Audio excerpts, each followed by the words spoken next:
மதுரையில் இந்த மாதிரி நெருக்கமாக கட்டுறதுக்கு ஒரு ட்ரிக் ஒன்று ஃபாலோ பண்ணுவாங்க. அதை தான் இந்த வீடியோவில் பார்க்க போகிறோம். கொஞ்சம் நூல் எக்ஸஸாக விட்டுக்கோங்க. 2 பூ மேலே ஒன்று கீழே ஒன்று வச்சுட்டு கீழே 2 சுற்றி சுற்றிக்கோங்க. மேலே அதே மாதிரி நாட் தான். மல்லிகைப்பூ கட்ட தெரிஞ்சவங்களுக்கு தெரியும். இந்த மாதிரி நாட் போட்டுட்டு நல்லா டைட்டாக லெஃப்ட் ஹேண்டில் பிடிச்சிக்கோங்க. இன்னொரு நாட்டும் போட்டுக்கலாம். இப்போ அடுத்த 2 செட்டு பூ இதுவும் வழக்கம் போல் வச்சு கீழே சுற்றி உங்கள் விரல் நல்லா டைட்டாக பிடிக்கணும். இறுக்கி பிடிச்சிட்டு மேலே ஒரு நாட் போட்டு விட்டுருங்க. இப்போ 2 பூ ஒரே மாதிரி வச்சுட்டோம். இப்போ என்ன செய்யணும்னு பார்த்தீங்கன்னா அப்படியே திருப்பிடணும். இதுதான் அவங்க பண்ணுற ட்ரிக்கு.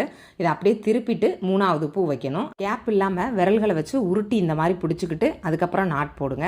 இப்போ திரும்பவும் திருப்பிடணும். அப்படியே திருப்பிட்டு திரும்ப அடுத்த 2 செட்டு பூ வச்சு அதே மாதிரி விரல்களை வச்சு உருட்டி கேப் இல்லாமல் இறுக்கி பிடிச்சிக்கிட்டு நாட் போடுங்க.